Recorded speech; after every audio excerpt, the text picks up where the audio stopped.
नमस्कार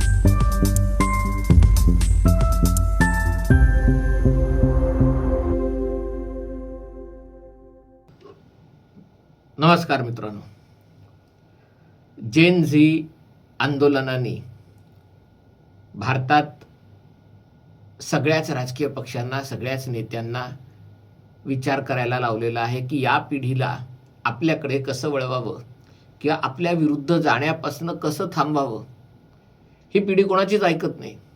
ही पिढी नेमकं काय करते त्यांचं त्यांनाच ठाऊक नसतं. कारण जन्माला येतानाच मोबाईल घेऊन जन्माला आलेली पिढी लहान वयापासनं फेसबुक, व्हॉट्सअप, इंस्टाग्राम, ट्विटर वापरायला लागली आणि आज एका प्रकारे शरीराचा अवयव झाल्याप्रमाणे ती मोबाईलशी खेळत असते आणि या मोबाईलच्या मार्फतच सगळ्या जगाशी ती जोडलेली असते. या जेन झी पिढीपैकी अनेकांचा उथळपणा, त्यांचं कुठल्याही गोष्टीत लक्ष नसणं, अटेन्शन स्पॅन कमी असणं, कुठल्याही गोष्टीचा खोलवर विचार न करणं, सारासार विचार न करणं, याचं नेमकं काय करायचं. दुसरीकडे ही पिढी हुशारही आहे आणि बंडखोर प्रवृत्तीची आहे, जिचं स्वागत करायला हवं. आणि आता ही जेन झी मोठी होताना जेन अल्फा आणखीन पुढे येते, जेन बीटा जन्माला आले. पण या पिढीला वळवण्याचे, सुधारण्याचे काही मार्ग दृष्टीपथात आलेले आहेत. अमेरिकेत एक क्रांतिकारी घटना घडलेली आहे. कारण जगातल्या अनेक देशांमध्ये वयाच्या 16 वर्षापेक्षा कमी मुलांना समाज माध्यमं वापरण्यापासून बंदी घालण्यात आलेली आहे. भारतातही असे नियम यायला हवेत. पण सरकार, अश्विनी वैष्णव वगैरे सगळे खूप हुशार लोक आहेत, ते याच्यावर काम करत आहेत आणि मला अशी अपेक्षा आहे की ते या सगळ्या याच्यामध्ये यशस्वी होतील.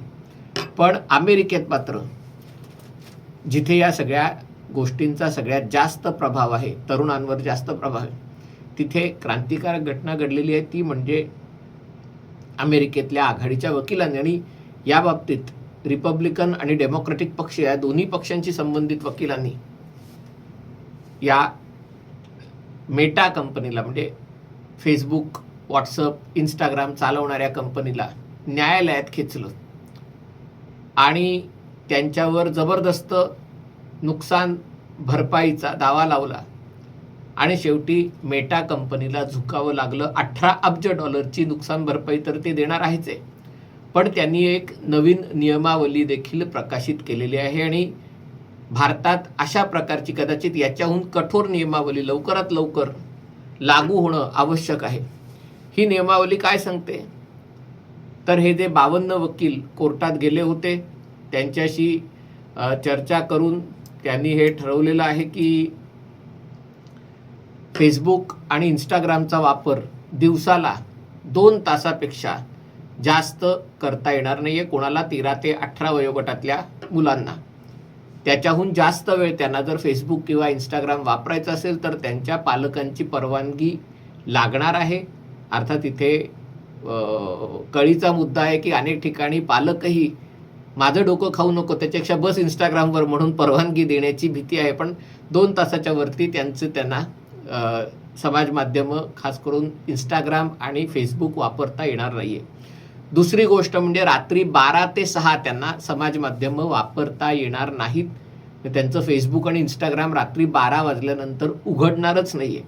तिसरी गोष्ट, याच्यावरही लोक उत्तर शोधतील म्हणून अनेक ठिकाणी लॉग इन करून ठेवायचं आणि एका ठिकाणी एक डिव्हाइस वापरायचं. मग दुसरा, कारण हल्ली समृद्धी योजना आहे आणि त्यामुळे घरात 2-2, 4-4 मोबाईल फोन असतात, लॅपटॉपवर लावलेलं असतं, इकडे नाही तर तिकडे, तिकडे नाही तर तिकडे बघायचं, तर ते देखील करता येणार नाही आहे. चौथी गोष्ट म्हणजे अमेरिकेतल्या शाळांच्या वेळा, आपल्याकडे शाळांच्या वेळा सकाळी 8 ते 10, 10 ते 5, 5 ते 9 कुठल्याही वेळा असतात, पण अमेरिकेत 8 ते 3 शाळांची वेळ असल्यामुळे 8 ते 3 या वेळांमध्ये ही जी सगळी नोटिफिकेशन्स असणार आहेत, खरं हे तुम्हाला नोटिफिकेशन्स यावी म्हणून त्या तुमच्या गळ्यात या सगळ्या गोष्टी मारायचा प्रयत्न करतात की तुमच्या मित्रांनी मैत्रिणींनी काय केलं हे तुम्हाला तातडीने कळलं पाहिजे, किंवा कुठला व्हिडिओ मी पोस्ट केलाय किंवा आणखीन कोणी पोस्ट केलाय हे तुम्हाला त्या क्षणी कळलं पाहिजे. आणि त्यामुळे ही नोटिफिकेशन तुम्हाला सगळ्यात जास्त व्यत्यय आणतात तुमच्या आयुष्यात.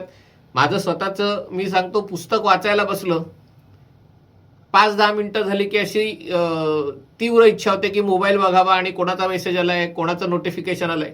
ती नोटिफिकेशन शाळेच्या वेळात म्हणजे सकाळी 8 ते दुपारी 3 या वेळामध्ये डिसेबल असणार आहे. ती नोटिफिकेशन बघता येणार नाहीये.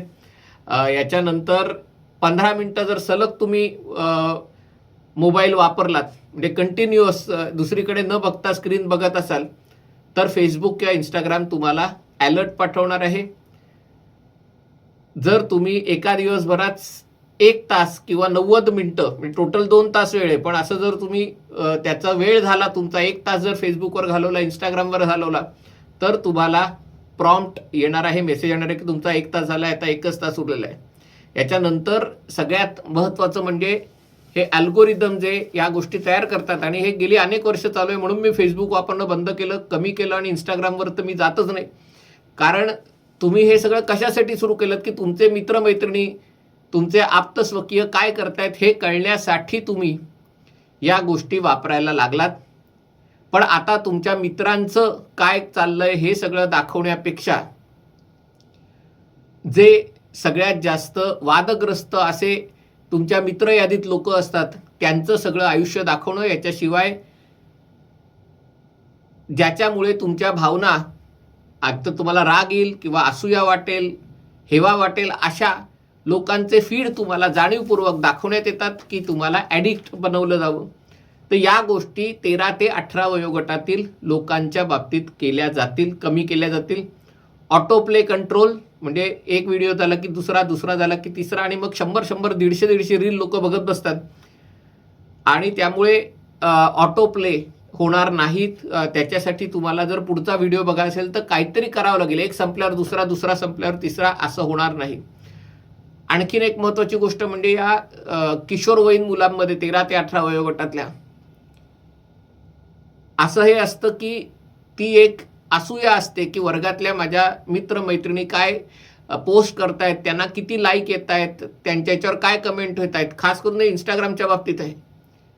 आणि त्यांना 100 आल्या तर मला 200 आल्या पाहिजेत, त्यांना 1000 आल्या तर मला 1500 आल्या पाहिजेत.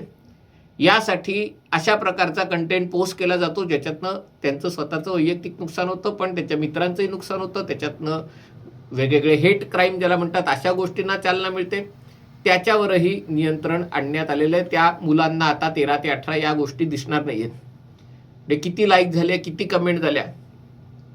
सगळ्यात महत्त्वाचं म्हणजे इंस्टाग्रामवर, म्हणजे इंस्टाग्राम तर एका प्रकारे सॉफ्ट पोर्नोग्राफी झालंय असं बरेच जण म्हणतात. मी नाहीये म्हणून मी त्याच्यावर जास्त बोलू शकत नाही. पण त्याच्यामध्ये आपल्या शरीराची ठेवण, आपलं नाक, आपलं कान, अनुवटी, इतर सांगायला नको ते अवयव लहान मोठे करणं, अशा गोष्टी करून आपलं एक खोटं रूप दाखवणं, असे हे फिल्टर. आणि हे फिल्टर वापरल्याशिवाय, म्हणजे हल्ली तर बरं आलं तेव्हा हे फिल्टरिंग फार नव्हतं, नाहीतर लग्नाच्या बाजार उठला असता. पण असे फिल्टर करून फोटो टाकणं, कारण हल्ली लोक फोटो टाकतात आणि तुम्ही त्यांना फेसबुकवर आणि इंस्टाग्रामवर एक रूप असतं आणि प्रत्यक्षात भेटतात तेव्हा तुम्हाला धक्का बसतो की अरे हा माणूस असा दिसतो. पण खास करून या किशोरवयीन मुलांच्या मध्ये हे अशा प्रकारच्या फिल्टरनी एकमेकांबद्दल असूया निर्माण होते. शरीराचं मग मुलं जेवत नाहीत किंवा मग कॉस्मेटिक सर्जरी करायला किंवा अशा गोष्टींना उद्युक्त होतात, आणि ते त्यांनी करू नये. त्या गोष्टी त्याच्यामध्ये आता त्याच्यावर नियंत्रण आणण्यात आलेलं आहे. त्याच्यामध्ये खास करून वयाची अट, कारण आधी कोणी टाकू शकायचं की मी 13 वर्षाचा आहे, आणि जरी 10 वर्षाचा मुलगा टाकायचा की मी 13 वर्षाचा आहे, आणि फेसबुकवर तो येऊ शकायचा. हल्ली काय लहान वयापासून लोकांना मोबाईल मिळतात किंवा घरच्या कोणाच्या तरी मोबाईलवर, लॅपटॉपवर हे सगळं करता येतं. आईवडिलांचा मोबाईल वापरून OTP हे करता येतो, आणि त्याच्यामुळे या सगळ्या गोष्टी नियंत्रित राहणार आहे. एज ॲप्रोप्रिएट कंटेंट म्हणजे तुमच्या वयाच्या अनुसारच कंटेंट तुम्हाला दिसण्यासाठी, हे मला फार वाटत नाही की अशा काही गोष्टी केल्या जातील. आणि जे इतर लोक, तिराईत लोक, कारण हे फेसबुक, इंस्टाग्राम कसं वापरायचं, कोणाला मित्र यादीत ठेवायचं हे माहिती नसल्यामुळे तुम्ही तिराईतांच्या फ्रेंड रिक्वेस्ट ॲक्सेप्ट करायचा, त्यांना तुम्ही फॉलो करायचा, त्यांच्याशी तुमचा कॉन्टॅक्ट होणं. कारण भारतात एवढं नाही, पण बाकीच्या देशामध्ये जिथे कुटुंब व्यवस्था सक्षम नाही आहे तिथे अशा प्रकारे किशोरवयीन मुलींना फसवून त्यांच्यावर बलात्कार करणं, त्यांची फसवणूक करणं, अशा गोष्टी मोठ्या, म्हणून त्या ग्रूमिंग गँग वगैरे सगळ्या पाकिस्तानी लोकांच्या ब्रिटनमध्ये झाल्या. आणि अशा प्रकारचे जे पेरेंटल कंट्रोल आहेत ते सगळं करण्यात येणार आहे. याशिवाय मेटा कंपनी $18 अब्ज देणगी देणार आहे. त्याचा वापर या सगळ्या तरुणांना ज्यांना अशा प्रकारचं नुकसान झालेलं आहे त्या प्रमाणात ते देण्यात आलेलं आहे. त्यांचं म्हणणं आहे आम्ही हे करत आहोत, आता तुम्ही टिकटॉक, जी चायनीज कंपनी आहे टिकटॉक, आणि यूट्यूबलाही अशा प्रकारचं नियंत्रण घाला. त्याच्यामध्ये 1 hour daily limit, night mode, age assurance measure, या सगळ्यांनाही या सगळ्या गोष्टी करायला सांगितलेल्या आहेत. YouTube and TikTok each pay an amount matching 30% figure. तर असं सगळं या माध्यमामध्ये करण्याचा प्रयत्न केलेला आहे. आता तुम्ही म्हणाले याचा जेन झीशी काय संबंध आहे, कारण जेन झी जी आत्ता या जेन अल्फापेक्षा वगैरे मोठे, माझं खरं तर स्वतः असं काही हे नाही, प्रत्येकाने पिढी तुम्ही ठरवणार कसं, कारण काही असं नाही होतं की 10 वर्षांनी एक पिढी जन्माला येते, मग 10 वर्षांनी दुसरी, आणि त्या 10 वर्षात सगळेजण सारखा विचार करणारे असतात. त्या पिढीचं थोडंसं वेगळं वागणं असतं, ते लक्षात आहे. पण हे अशा प्रकारे तुमच्या डोक्यात टाकून की ही पिढी अशीच आहे, ही अशाच विचार करते, हे असंच करते, ह्याचा सगळ्या स्टिरिओटाईप करण्याचा, ज्याला ग्लोबल मार्केट फोर्सेस म्हणतात, हे अमेरिकेत आणि अशा गोष्टी चांगल्या केल्या जातात. आणि मग त्याच्यातनं बाजारपेठ शोधून एका अख्ख्या पिढीसाठी, इथे भारतात 40 कोटी लोक आहेत म्हणून त्यांच्यासाठी मतदार म्हणून ते काय करतील म्हणून त्यांना आकृष्ट करण्याचे सगळे यांचे धंदे सुरू झालेले आहेत. माझा स्वतःचा याच्यावर विश्वास नसला तरी ही पिढी ही या सगळ्या माध्यमांच्या आहारी गेलेली आहे. अमेरिकेपेक्षाही जास्त वाईट आहे, कारण अमेरिकेतली पिढी आहे ती पहिले साधा संगणक, मग रंगीत संगणक, मग इंटरनेट, मग मोबाईल, अशी त्यांनी अवस्था पार केलेली आहे. त्यातल्या तरुण पिढीनी किंवा किशोरवयीन पिढीनी डायरेक्ट मोबाईल, लॅपटॉप आणि मोबाईल किंवा कम्प्युटर, लॅपटॉप, मोबाईल, अशी अवस्था पार केलेली आहे. पण भारतातली तर एक पिढी आहे की ज्यांनी डायरेक्ट जन्मल्या कम्प्युटर नाही, लॅपटॉप नाही, इंटरनेट नाही, डायरेक्ट समाज माध्यम म्हणजेच इंटरनेट, इंस्टाग्राम म्हणजेच इंटरनेट, अशी समज असलेली एक पिढी होते. आणि त्याचे परिणाम चालता बोलता सगळीकडे दिसायला लागलेले आहेत. वाईट या गोष्टीचं वाटतं की भारत जरी स्वतःला उगवती महासत्ता वगैरे म्हणत असला तरी भारतामध्ये अशा गोष्टी करायची हिंमत नाहीये, आर्थिक ताकद नाहीये. अमेरिकन कंपन्यांना धडा शिकवायचा, आपण फक्त गुरगुरतो, आपण त्याच्यावर जास्त करू शकत नाही, कारण आपल्याला कुठेतरी भीती असते की ट्रम्प ताते आपल्यावर निर्बंध लावतील आणि मग आपण काय करणार. पण आता चांगली गोष्ट आहे की ज्या गोष्टी ऑस्ट्रेलियाने केलेल्या आहेत, इतर काही देशांनी केलेल्या आहेत, अमेरिकेत आता स्वतः असं झालेलं आहे की आता याच्यातनं आपल्या हातातही काठी आलेली आहे. आणि या जर काठीचा वापर केला नाही तर निवडणुकात ही कोणाला मतदान करेल न करेल, भाजपा जिंकेल हरेल, या सगळ्या गोष्टी पुढे राहिल्या, दूर राहिल्या. पण ही अशा प्रकारे मानसिक रोगीट पिढी जन्माला येणं, वाढणं, ही देशासाठी चांगली गोष्ट नाहीये. मी त्यांना नावं ठेवत नाही, या अनेक गोष्टींचे दुष्परिणाम माझ्या स्वतःवरही किंवा आजूबाजूच्या लोकांवरही झालेले मी बघतोय. कारण मी समाज माध्यम तज्ज्ञ म्हणून वगैरे कितीतरी वर्ष टीव्हीवर जातो. याचं कारण मी 2001 सालापासून दिवसाचे 8-8 तास इंटरनेट वापरलेलं आहे. जेव्हा डायल-अप इंटरनेट होतं, जेव्हा इंटरनेट वापरण्यासाठी तुमचा घरचा टेलिफोन बंद ठेवावा लागायचा, कारण इंटरनेट सुरू असेल तर टेलिफोन यायचा नाही. या काळात मी दिवसाचे 8-8 तास इंटरनेट वापरलेलं होतं. त्याचा माझ्या अभ्यासावरही आणि सगळ्या शिक्षणावरही परिणाम झाला. आता त्याच्यातनं नंतर चांगलं काहीतरी बाहेर आलं, ही गोष्ट वेगळी. पण मी CA करत होतो, ते नापास झालो, CA सोडून दिलं, हे सोडून दिलं. आणि अर्थात सुदैवाने मला त्याच्यात आंतरराष्ट्रीय विषयांमध्ये रस निर्माण झाला, आंतरराष्ट्रीय स्तरावरचे मित्रमैत्रिणी मिळाले, हे वेगळी गोष्ट आहे. पण या सगळ्याचा मी जवळनं अनुभव घेतलेला आहे आणि त्यामुळे मला असं वाटतं की या गोष्टींवर भारत सरकारनेही खंबीर काहीतरी पावलं उचलण्याची आणि अमेरिकेपेक्षा कडक भूमिका घेण्याची हीच ती योग्य वेळ आहे. हा व्हिडिओ आपल्याला आवडला असेल तर कृपया लाईक करा, शेअर करा आणि चॅनल सबस्क्राईब करण्याची विनंती आहे. तुर्तास इथेच थांबतो. पाहत रहा MH48.